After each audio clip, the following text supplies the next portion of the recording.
Welcome. इस episode में आपका स्वागत है। म्यूचुअल ग्लोब से मैं राहुल नारायण। मैं मनोज श्रीवास्तव, म्यूचुअल ग्लोब से आपका स्वागत है। हम लोग 21 डे का कोर्स कर रहे हैं SIP पे, और आज का जो एपिसोड है वो लार्ज कैप फंड्स पे फोकस्ड है। तो हर एपिसोड को एक चैप्टर मान सकते हैं, और हम लोग हर एपिसोड में एक कैटेगरी डिस्कस करेंगे, और SIP में कैसे इन्वेस्ट करना है, क्या चीज़ों का ध्यान रखना चाहिए, वो हम लोग इस एपिसोड में डिस्कस करेंगे। तो आज का एपिसोड हम लोग शुरू करते हैं लार्ज कैप से। आज की कैटेगरी है लार्ज कैप। ओके। तो पहले डिस्कस कर लेते हैं कि लार्ज कैप फंड्स क्या होते हैं। तो लार्ज कैप फंड्स वो म्यूचुअल फंड स्कीम्स हैं जो कि 80% एंड अबव उन स्टॉक्स में इन्वेस्ट करती हैं जो कि मार्केट कैप के अकॉर्डिंगली टॉप 100 स्टॉक्स हैं इंडिया में। जैसे कि इंडिया की बड़ी कंपनीज की बात करें, HDFC, Reliance, ICICI bank, TCS। तो मार्केट कैप के हिसाब से जो टॉप 100 कंपनीज हैं, उन कंपनीज के शेयर्स में लार्ज कैप स्कीम्स इन्वेस्ट करती हैं। मिनिमम 80%, उससे ज़्यादा कर सकती मैं हैं। ऑडियंस के एंगल से भी डिकोड करता चलूं कि ये जो लार्ज कैप फंड है ये इक्विटी स्कीम है। यस।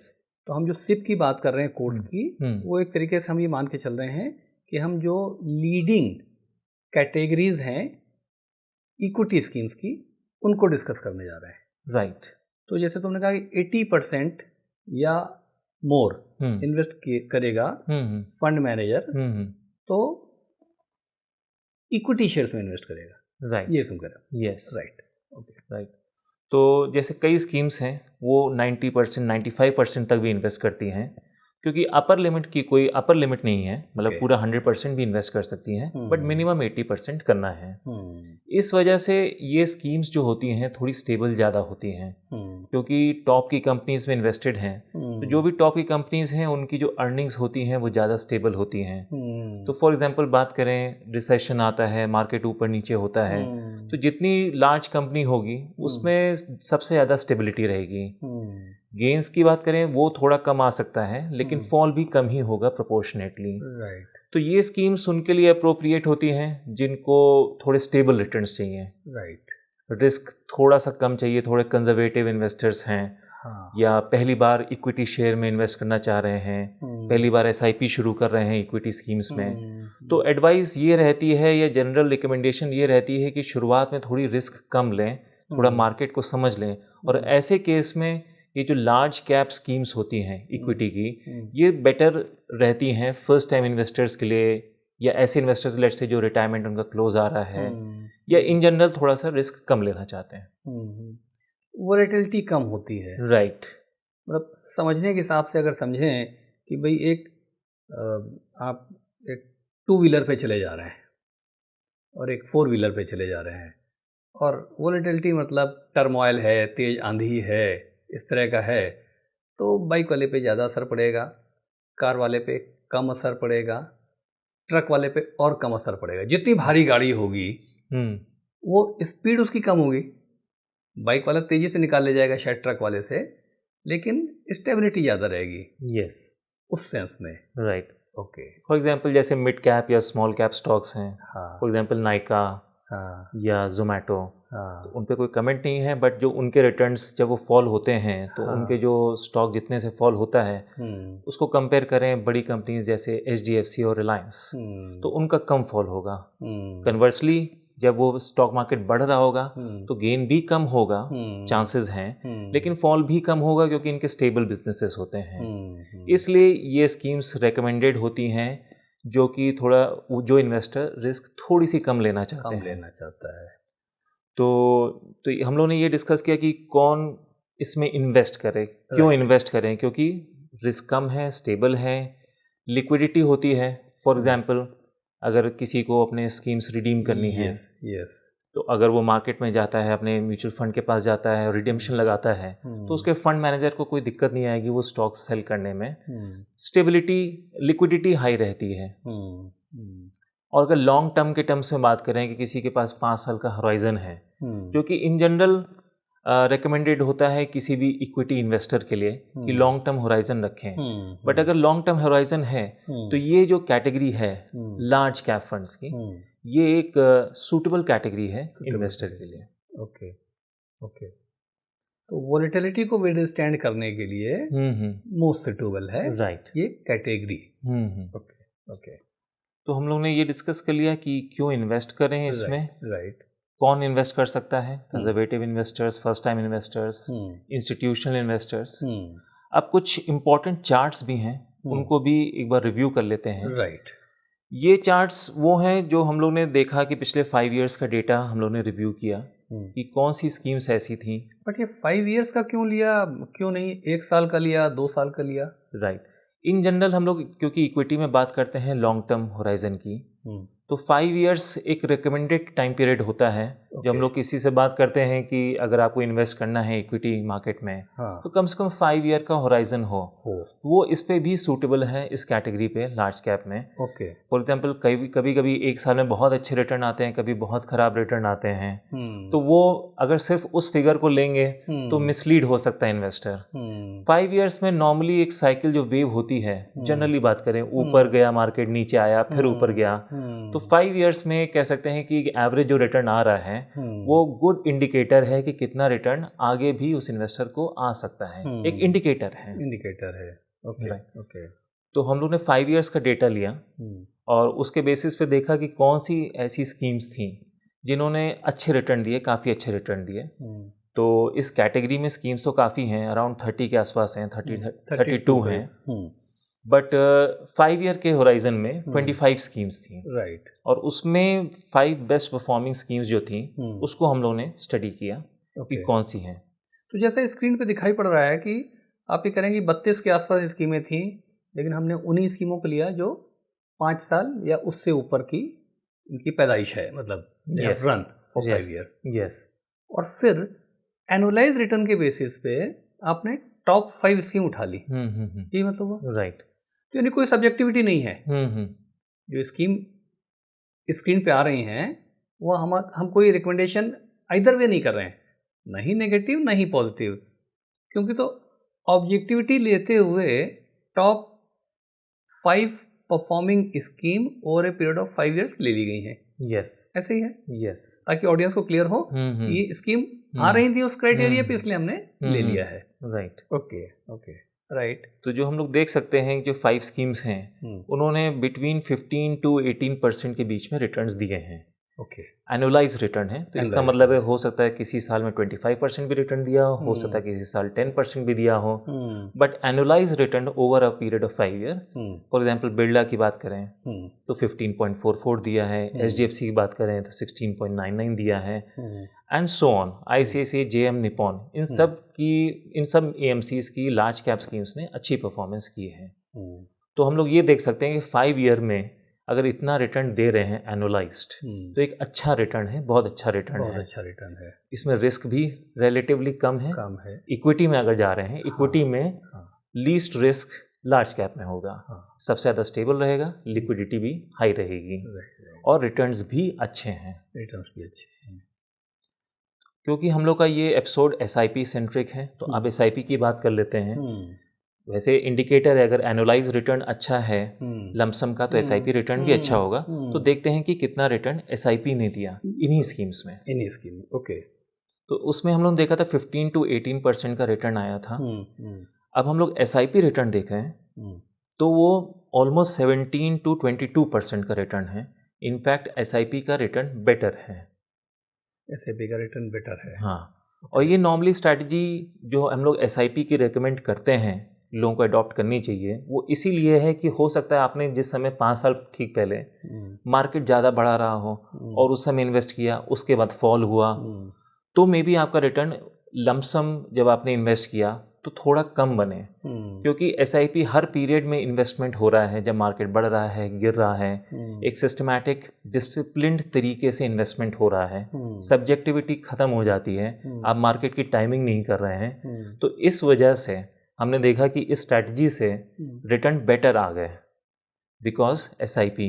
तो जैसे हम लोग जो अपने पहले भी डिस्कस करते रहे हैं, इस चैनल पर भी अपने क्लाइंट से भी बात करते हैं, अभी मैं किसी और पॉडकास्ट पे था तो हम लोग जब डिस्कस कर रहे थे कि इक्विटी बहुत अच्छा ऑप्शन है रिटर्न जनरेट करने का, वेल्थ क्रिएट करने का, इन्फ्लेशन से लड़ने के लिए हेज करने के लिए, और उसके बावजूद या तो लोग कम करते हैं या नुकसान उठा जाते हैं।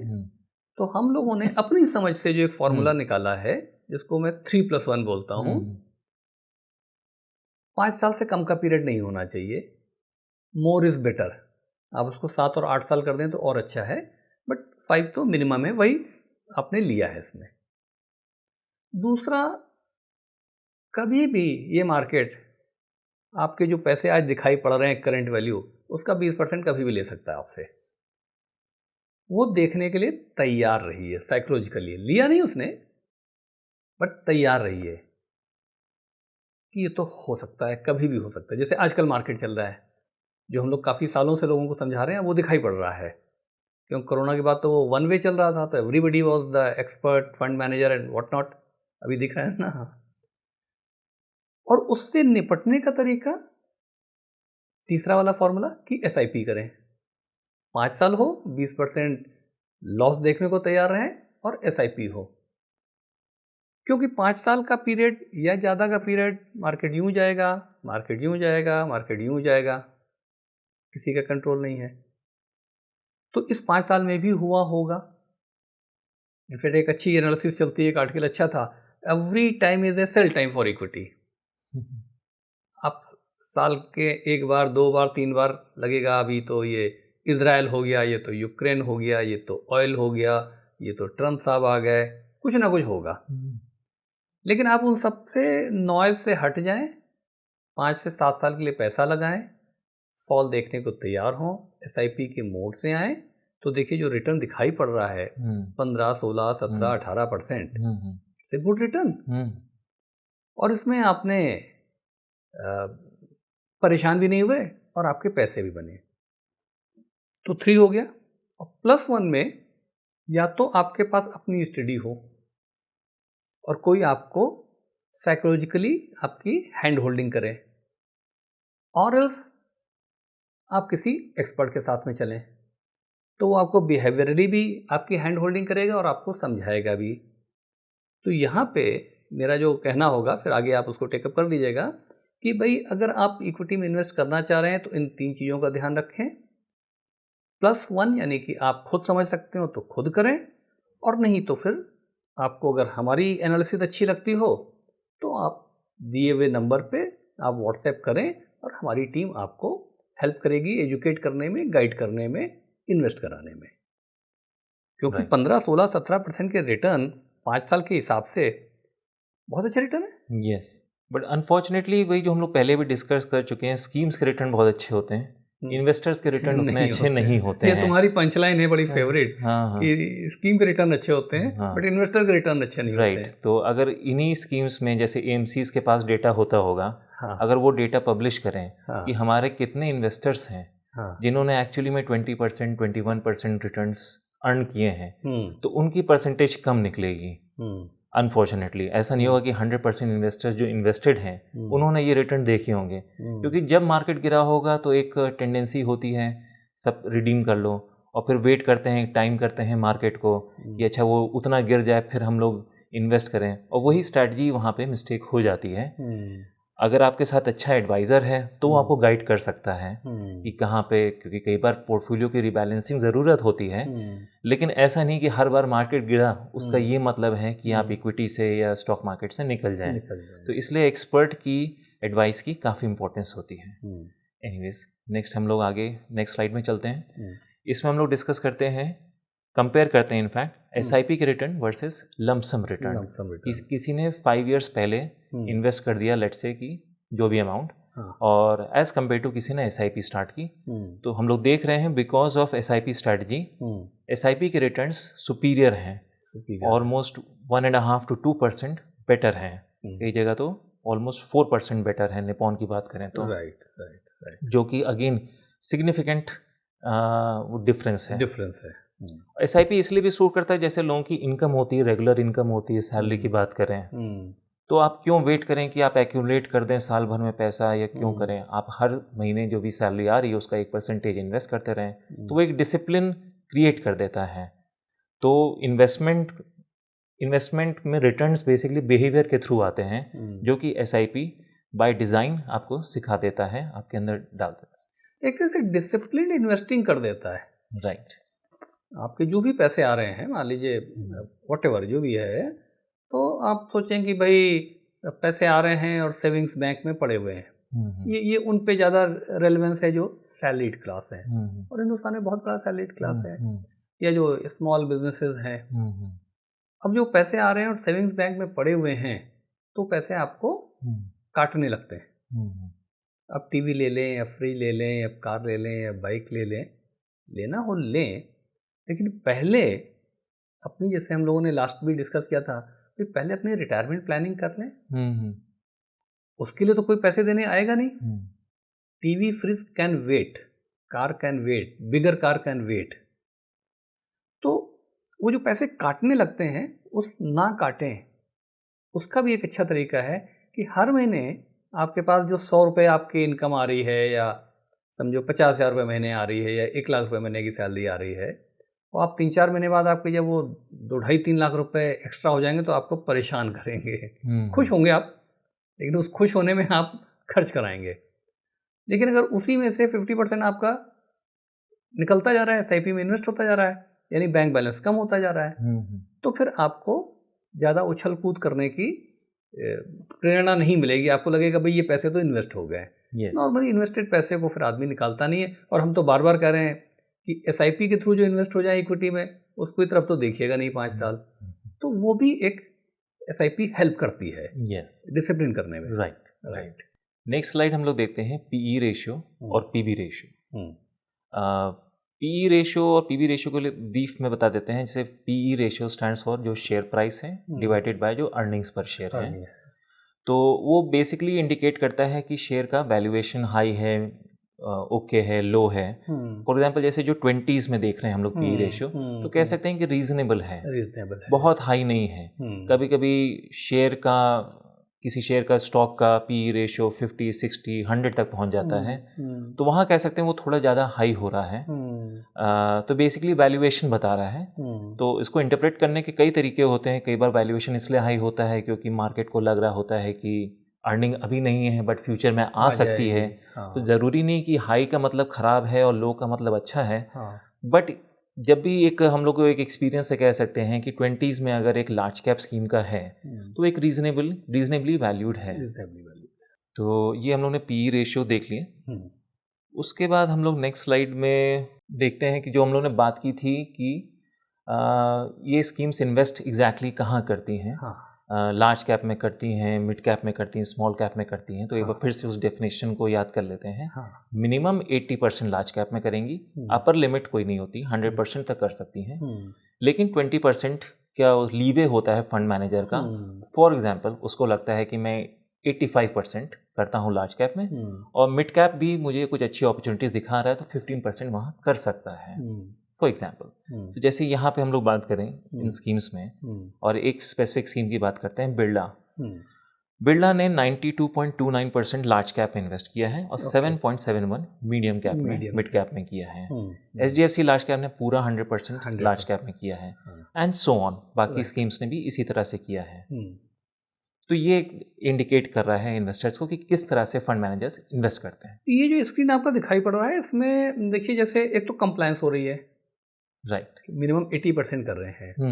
20% दिया हुआ है कि भाई फंड मैनेजर कुछ अल्फा भी जनरेट कर सके based on his wisdom and the analysis. लेकिन most of the fund managers and the fund houses ने उसी स्पिरिट को मेंटेन किया है जो शायद सेबी चाहती है। 80 से तो ऊपर है ही, 85 है, 90 है, 95 है। जो इसमें फिगर दिख रही है 90% सबसे कम दिख रही है इन 5 में, और 80 से नीचे तो हो ही नहीं सकती है। और जैसे कि आप देखिए HDFC इज नोन कि भाई स्टेबिलिटी रहती है, बहुत उछल कूद नहीं करता है, तो देखिए उन्होंने 100% रखा हुआ है। और रिटर्न तो तब भी जनरेट हो ही रहे हैं। 100% लार्ज कैप में करके, जैसे एक समझने के हिसाब से होता है कि भाई आपने अगर मान लीजिए किसी भी लार्ज कैप, मैं HDFC नहीं कर रहा हूँ, किसी भी अच्छी लार्ज कैप में किया हुआ है, इसने 80, 90, 95% कहाँ पे इन्वेस्ट करेगा? वही टॉप 100 शेयर्स में करेगा। हम लोग सिप को और उन चीज़ों को शायद बार बार रिपीट करेंगे, क्योंकि आइडिया ये है कि हम आपको अच्छे से समझा पाएँ। क्योंकि लार्ज कैप वाले चैप्टर की एपिसोड की बात हो रही है, लार्ज कैप की कैटेगरी में इन्वेस्ट कर रहे हैं और वो परफोर्स 80% या उससे ज़्यादा इन्वेस्टमेंट अपना कहाँ कर रहा है, टॉप 100 शेयर्स में। आप सिप के मॉर्फेट कर रहे हैं, यानी हर महीने कर रहे हैं, तो भाई फिर आप उसमें इन्वेस्ट कीजिए। सिप के थ्रू हिंदुस्तान के 100 बड़े बिजनेसमैन आपके लिए काम कर रहे हैं ना जी। मुकेश अंबानी और HDFC और ICICI बैंक और ITC और L&T, जो भी लोग हैं वो आपके लिए काम कर रहे हैं। आप परेशान मत होइए, वन टाइम मत लगाइए, सिप के मार्फत लगाइए। आप देखेंगे आपके रिटर्न 15-16% के जनरेट हो रहे हैं। वैसे तो 12% का रिटर्न भी एक अच्छा रिटर्न है, लेकिन चूंकि 5 साल की बात हो रही है तो इसमें कुछ पीरियड ऐसा भी गया होगा जिसमें कम आया होगा, हो सकता है लॉस आया हो। लेकिन प्लीज़ परेशान मत होएं, सिप के रास्ते से जाएं, आपके पैसे बन जाते हैं। तो अब फाइनली हम लोग जो स्लाइड डिस्कस करते हैं कि एग्जाम्पल ले लेते हैं कि किसी ने 5 साल पहले 10,000 रुपीज़ पर मंथ इन्वेस्ट करना शुरू किया। 10,000 की SIP शुरू की, 10,000 रुपीज़ की SIP स्टार्ट की 5 ईयर्स पहले, मतलब 60 मंथ्स। तो 10,000 60 मंथ्स 6 लाख होते हैं, जो कि प्रिंसिपल उसने इन्वेस्ट किया। राइट। अब जो SIP के रिटर्न्स आए, जो लीस्ट रिटर्न आया है वो 16.4 आया है, मैक्सिमम 21.85% आया है। उस हिसाब से कितना अमाउंट बन चुका होगा आज? तो अगर हम लोग बात करें तो मिनिमम बनता 9.33 लाख्स, 6 लाख्स इन्वेस्ट किया, 9.33 लाख्स, और मैक्सिमम बनता 10.92 लाख्स।